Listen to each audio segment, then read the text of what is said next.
Hello viewers, आज हम अपने सिलसिले स्टोरी चैनल पर अपनी पहली हॉरर स्टोरी जिसका नाम लाश पे चिल्ला करने का भयानक अंजाम आपसे शेयर करने जा रहे हैं। वीवर्स, कुछ लोग दुनिया में ऐसी गलतियां करते हैं जिन गलतियों को छुपाने के लिए वो मजीद गलतियों पे गलतियां किए जाते हैं। आखिरकार वो एक ऐसी गलती कर देते हैं कि जिसकी भरपाई जान देकर भी नहीं हो पाती। कुछ ऐसी ही आज की हमारी कहानी है, तो चलें चलते हैं अपनी इस कहानी की तरफ। रत्ना दो भाइयों की छोटी बहन और माँ बाप की निहायत लाडली बेटी थी। दोनों भाई और माँ बाप उससे बेइंतहा मोहब्बत करते थे। उसकी किसी बात का कभी इनकार न करते। उसकी दोनों भाभियाँ उसे कभी किसी बात से टोक रोक न करती। यही वजह थी कि भाइयों और माँ बाप के लाड प्यार से रत्ना बेइंतहा बिगड़ चुकी। वो घर में अपनी ही मनमानी करती और किसी की ना चलने देती। रत्ना 23 साल की खूबसूरत और जवान लड़की थी। उसके कई जगह से रिश्ते आए। कुछ तो भाइयों ने नापसंद कर दिए और कुछ रत्ना ने खुद ठुकरा दिए। आखिरकार उसका एक जगह रिश्ता तय पा गया। वो निहायत शरीफ फैमिली थी। वो माँ बाप के 4 बेटे थे। 3 बड़े शादीशुदा और चौथे राहुल के साथ उसकी शादी तय पा गई। इस तरह रत्ना शादी करके अपने ससुराल चली। कुछ दिन तो सब ठीक रहा, लेकिन कुछ दिन के बाद रत्ना ने अपना रंग दिखाना शुरू कर दिया। उसने ससुराल में भी अपने मैके वाली मनमानी शुरू कर दी। हर बात में अपनी ही मनमानी करना और किसी की बात को ना मानना उसकी आदत बन चुकी थी। और अब घर में लड़ाई झगड़े उसने शुरू कर दिए। वो लोग रत्ना की हर बात को नजरअंदाज कर देते क्योंकि वो इसके मिजाज को समझते थे। उसके शोहर ने भी उसको हर बार समझाने की नाकाम कोशिश की और एक दिन वो घर में झगड़ा करके रोती हुई अपने मैके आ गई। और आते ही अपने दोनों भाइयों को खूब उकसाया। रत्ना के दोनों भाई उसको रोता हुआ देखकर गुस्से के आलम में उसके ससुराल जा पहुंचे और वहां जाकर खूब लड़ाई झगड़ा किया, जिसका नतीजा ये निकला कि रत्ना को तलाक हो गई। रत्ना एक बार फिर अपने मैके हमेशा के लिए लौट आई। मैके लौटने के बाद रत्ना और ज्यादा चिड़चिड़ी हो गई। उसने अपने माँ बाप, भाइयों के साथ और भाभियों के साथ झगड़ा शुरू कर दिया। बात बात पे गुस्सा करती। ससुराल वालों का गुस्सा भी मैके पे निकालती। रत्ना के माँ बाप खूब अच्छी तरह से ये समझते थे कि अपना घर उजाड़ने में रत्ना की खुद की ही गलती है। यही वजह थी कि उसके माँ बाप उससे अब नफरत करने लगे। रत्ना की तलाक के बाद उसका बाप अब मुसलसल बीमार भी रहने लगा। अभी रत्ना को तलाक लिए 4 महीने भी ना गुजरे थे कि उसका बाप बीमारी की वजह से मर गया। रत्ना के बाप के मरने के बाद रत्ना की मां ने भी उससे खासी दूरी बना ली। अब रत्ना को तलाक लिए हुए 1 साल गुजर गया। उसके भाइयों ने रत्ना का एक और जगह पे रिश्ता किया। वो अपनी माँ का इकलौता बेटा था। उसका बाप बचपन में ही गुजर गया। विक्रम निहायत शरीफ लड़का था। रत्ना के भाई दोनों ये समझकर खुश थे कि वहाँ उसके साथ झगड़ा करने वाला कोई भी नहीं और इसकी जिंदगी भी अच्छी गुजरेगी। और इस तरह फिर एक दफा रत्ना की शादी कर दी गई। अब दूसरी दफा रत्ना फिर से अपने ससुराल चली गई। रत्ना की सास और उसका शोहर विक्रम उसके साथ बेइंतहा अच्छा सलूक करते, लेकिन रत्ना अपनी आदत से मजबूर थी। उसने वही लड़ाई झगड़े वाली अपनी आदतें यहाँ भी दोहराना शुरू कर दी। बूढ़ी सास को बुरा भला कहती, हर वक्त उसके साथ झगड़ती, शोहर का जीना मुहाल कर दिया।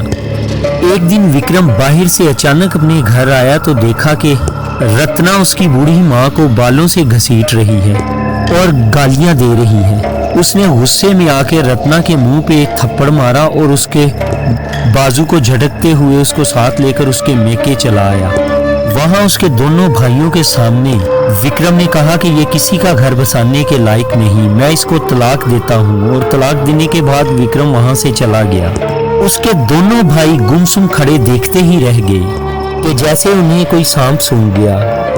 इस तरह रत्ना ने एक बार फिर से अपनी जिंदगी बर्बाद कर दी और आकर अपने मैके में बैठ गई। इस तरह वक्त गुजरने के साथ रत्ना की मैके में ना वो इज्जत रही और ना वो मकाम रहा, क्योंकि तमाम घर वाले ये अच्छी तरह से समझ चुके थे कि अपनी जिंदगी बर्बाद करने में रत्ना की अपनी ही गलती। रत्ना के भाइयों और उसकी मां ने रत्ना की दोबारा शादी ना करने का फैसला किया।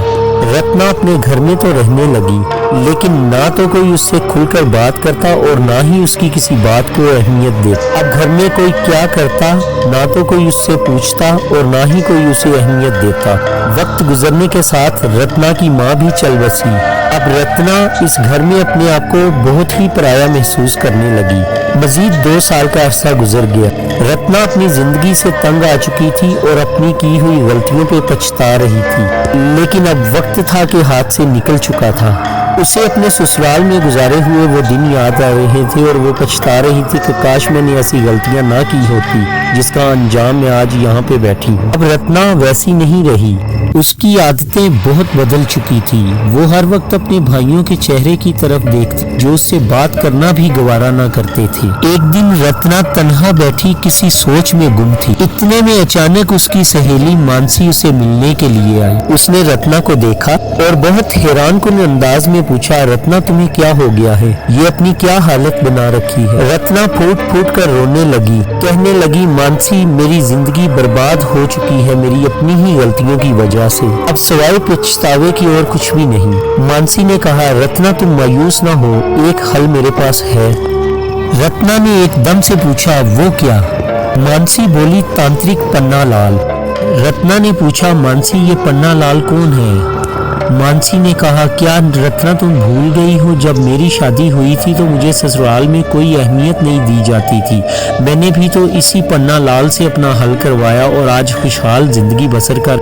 रत्ना तुम मेरे साथ चलो, उसी तांत्रिक पन्ना लाल से तुम्हारा भी हल करवाते हैं। यही भाई और भाभियां तुम्हें फिर से अहमियत देंगे और अच्छी से अच्छी जगह पे तुम्हारी शादी भी तय पाएगी। मानसी की काफी यकीन दहानी करवाने के बाद रत्ना उसके साथ चलने के लिए राजी हो गई और अगले ही दिन दोनों तांत्रिक पन्ना लाल के पास जा पहुंची। मानसी ने रत्ना को तांत्रिक पन्ना लाल से मिलवाया। रत्ना ने अपनी तमाम जिंदगी का अहवाल बयान किया। तांत्रिक पन्ना लाल ने सुनने के बाद कहा, मैं तुम्हें इस मसले का ऐसा हल करके दूंगा कि तुम्हारी जिंदगी में खुशियां फिर से लौट आए। हल थोड़ा सा मुश्किल है, क्या तुम कर पाओगी? रत्ना ने कहा, मैं मुश्किलों से नहीं घबराती, आप मेरे मसले का हल करो। जैसा आप मुझे बताएंगे मैं वैसा ही करूंगी और पैसे की भी फिक्र ना करें, जितना आप मांगेंगे मैं आपको दूंगी। ये सुनकर तांत्रिक पन्ना लाल ने कहा, ठीक है, तुम 2 दिन के बाद आओ। मानसी ने कहा, रत्ना अब तो तुम तांत्रिक से मिल चुकी हो, अब 2 दिन के बाद अपना हल जरूर करवाने के लिए तांत्रिक के पास आना। रत्ना ने कहा, हाँ मैं जरूर आऊंगी। रत्ना ने 2 दिन बहुत मुश्किल से गुजारे। 2 दिन गुजरने के बाद सीधा तांत्रिक के पास जा पहुंची। तांत्रिक ने कहा, रत्ना तुम्हारा हल थोड़ा मुश्किल है, लेकिन अगर तुम करोगी तो तुम्हारा बहुत ही फायदा होगा।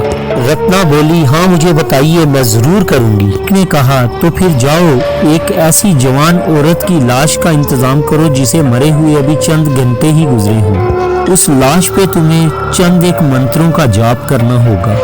क्या तुम कर पाओगी? पहले तो रत्ना सुनकर थोड़ी देर खामोश रही, लेकिन फिर उसने कहा कि हाँ मैं कर लूंगी। तांत्रिक ने कहा, बस फिर समझो तुम्हारा काम हो गया। उसने मंत्र पढ़ने का सारा तरीकाकार रत्ना को बताया। उसने कहा कि लाश के साथ लेटकर उसके हाथ में हाथ डालकर तुम्हें ये मंत्र पढ़ने होंगे जो मैं तुम्हें बताऊंगा। तांत्रिक फिर से बोला और कहा, रत्ना एक बात खास तौर पे याद रखना, उस लाश के और तुम्हारे दरमियान कोई दूसरा शख्स हाइल ना हो, बिल्कुल तुम और वो लाश तन्हा हो। रत्ना बोली, ठीक है, मैं जल्द ही इंतजाम कर लूंगी। रत्ना उस तांत्रिक को अच्छी मोटी खासी रकम देकर वहां से लौट आई। रत्ना वापिस आके रंगू नाम के शख्स से मिली, जो पैसों की खातिर हर काम करने को तैयार हो जाता था। रत्ना ने उससे कहा कि मुझे एक ऐसी लाश ढूंढ कर दो जिसे मरे हुए अभी चंद घंटे ही गुजरे हों, मैं तुम्हें इसके बदले में अच्छी खासी रकम दूंगी। रंगू ने लाश ढूंढने की हामी भर ली और कहा कि मैं बहुत जल्द लाश का इंतजाम करके आपको बताऊंगा। जब तक लाश नहीं मिलती, तांत्रिक के पास जाकर रत्ना मंत्र सीखने लगी। हर 2 या 3 दिन के बाद वो तांत्रिक के पास जाती और मंत्र सीखती।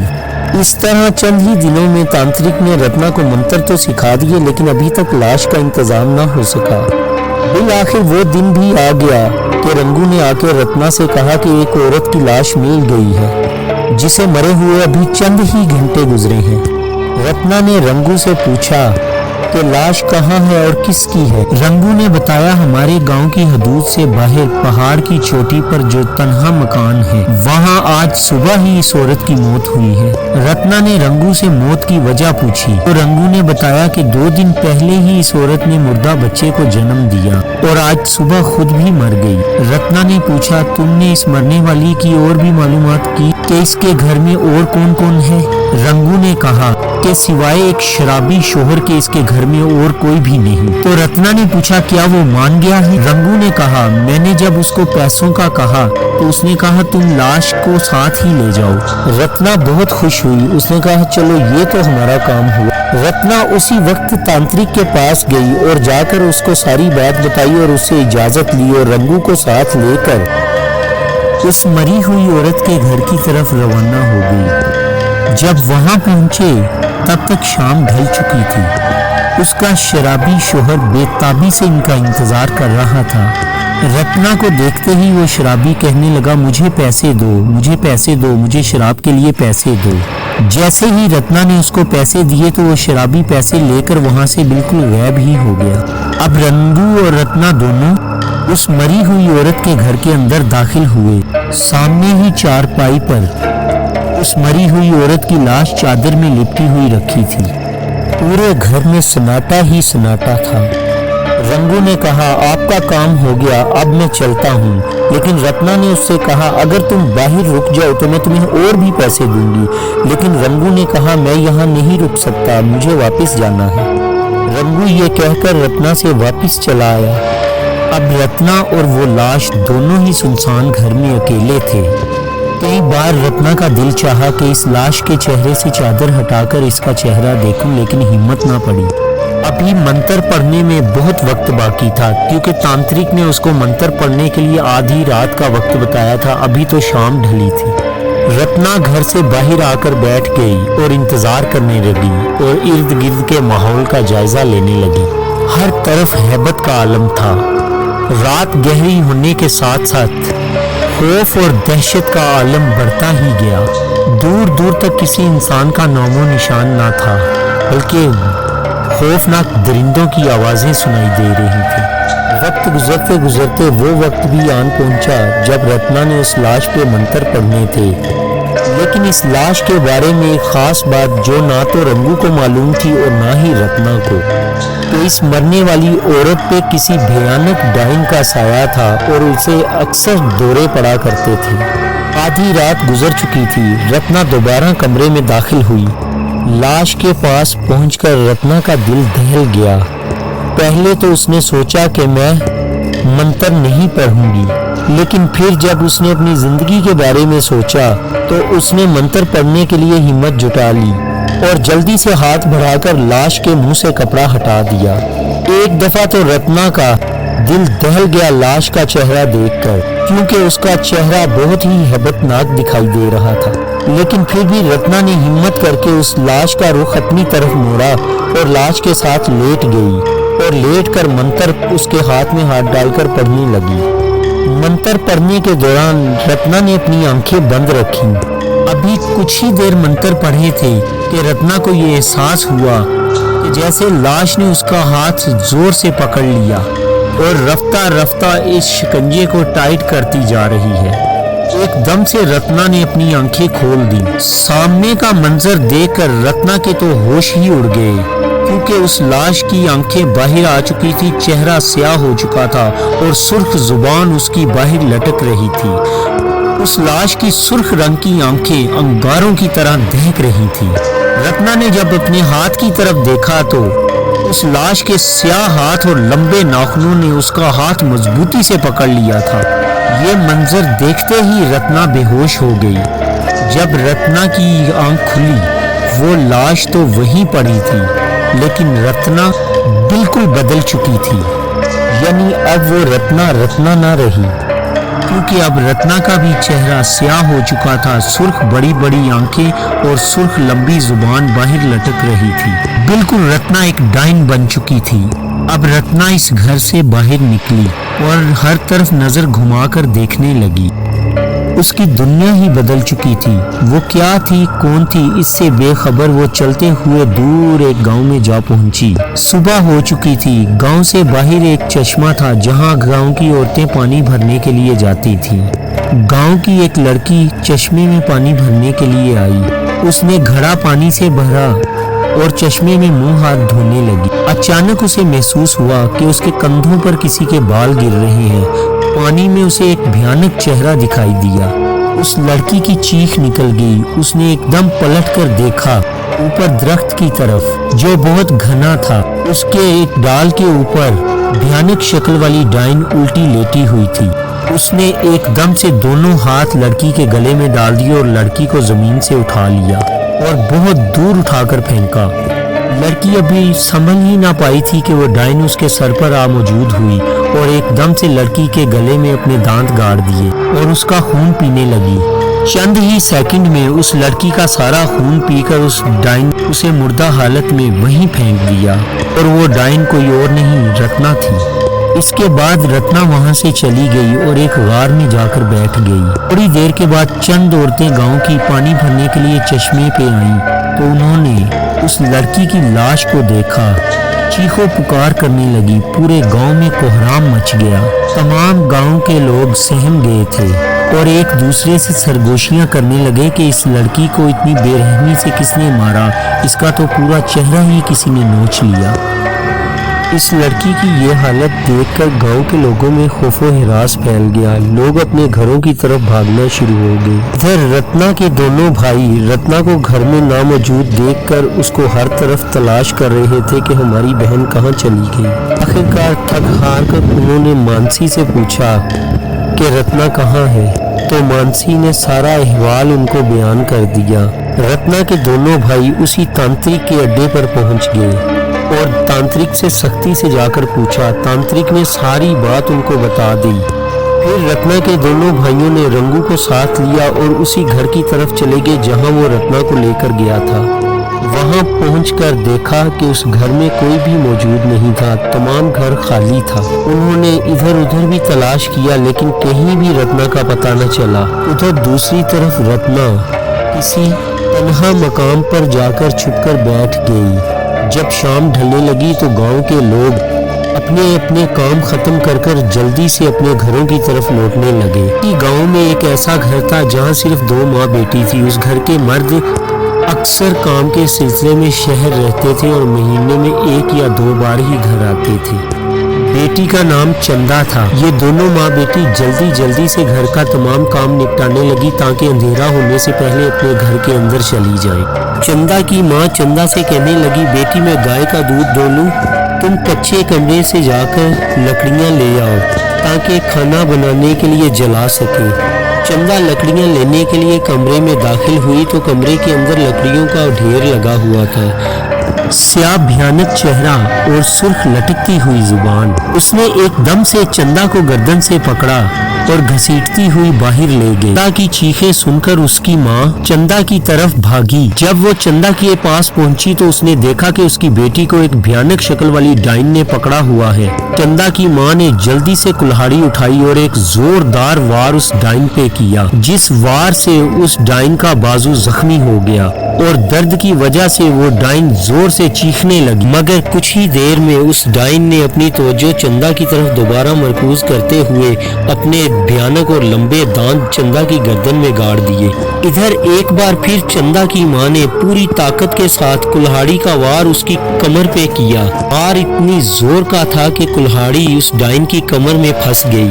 कुल्हाड़ी का डाइन की कमर में फंसना था कि कुल्हाड़ी की दर्द और इस कारी जर्ब की वजह से डाइन ने चंदा की तो गर्दन छोड़ दी, लेकिन वो डाइन पूरी ताकत और शिद्दत के साथ चंदा की माँ की तरफ हमलावर हुई। इससे पहले कि वो चंदा की माँ पे हमला करने में कामयाब होती, उनका पालतू कुत्ता की आवाजें सुनकर एकदम घर में दाखिल हुआ और आते ही उस डाइन पर हमला शुरू कर दिया। डाइन और कुत्ते दोनों में मुकाबला शुरू हो गया।